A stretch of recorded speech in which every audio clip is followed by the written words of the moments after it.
Kita semua tahu ya, dunia sekarang ini rasanya kok sering banget terpecah belah. Nah, pertanyaannya, gimana caranya kita membangun jembatan lagi? Ternyata, ada sebuah teks menarik dari Indonesia yang menawarkan dua prinsip kuno, tapi luar biasa relevan untuk memperkuat kerukunan kita. Dan ternyata ya, tantangan universal ini jawabannya mungkin lebih sederhana dari yang kita kira loh. Kuncinya ada pada dua pilar inti yang akan kita bedah sama-sama.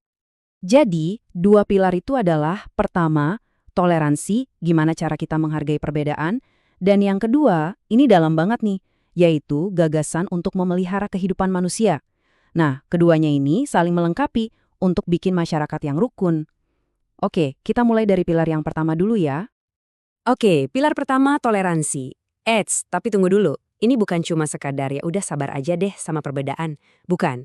Ini tuh sebuah konsep yang aktif banget yang jadi fondasi buat kita bisa saling hormat di tengah masyarakat yang super beragam. Nah, di sini ada istilah yang keren banget.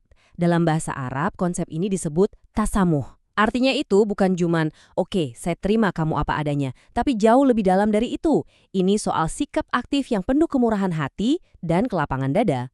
Keren kan? Terus gimana dong cara menerapkan ini pas kita ketemu sama orang yang keyakinannya beda total? Nah, sumber yang kita bahas ini ngasih kita panduan spesifik langsung dari Al-Quran, tepatnya di surah Yunus. Coba deh, kita resapi bareng-bareng betapa kuatnya pesan ini. Bagiku pekerjaanku dan bagimu pekerjaanmu. Ini tuh sebuah pernyataan yang radikal banget soal kemandirian dan tanggung jawab pribadi. Nggak ada paksaan sama sekali. Yang ada cuma pengakuan, itu jalanmu, ini jalanku.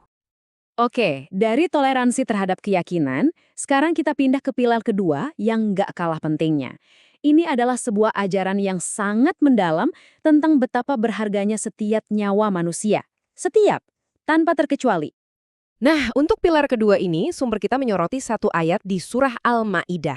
Dan ayat ini, menggunakan analogi yang begitu kuat, bahkan mungkin mengejutkan, yang benar-benar bisa mengubah cara kita memandang nilai seorang manusia. Inti dari ajaran yang luar biasa ini bisa kita rangkum dalam satu angka aja. Satu.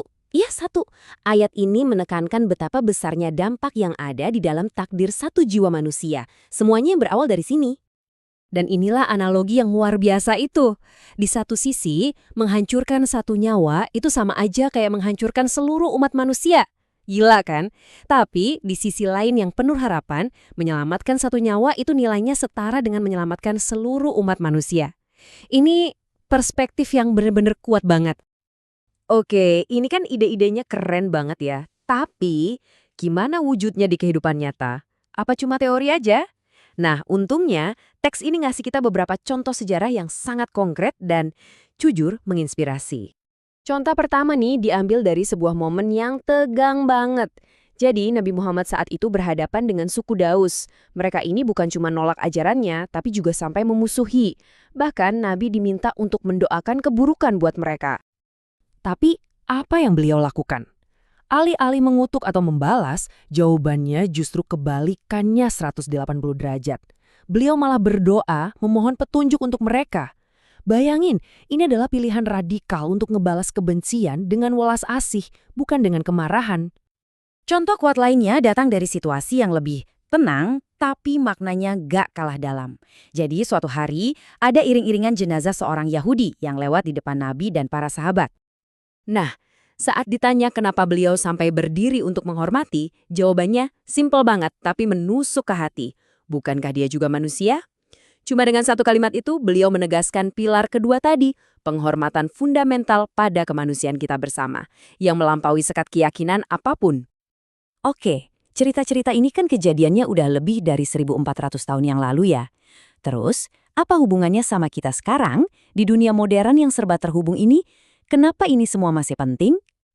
Nah, pada akhirnya, sumber ini menegaskan kalau toleransi dan penghargaan terhadap kehidupan itu bukan cita-cita usang atau cuma mimpi. Justru sebaliknya, keduanya adalah fondasi yang sangat praktis dan krusial untuk membangun masyarakat yang damai, rukun, dan bersatu. Ya, hari ini. Dan ini semua meninggalkan kita dengan satu pertanyaan untuk direnungkan.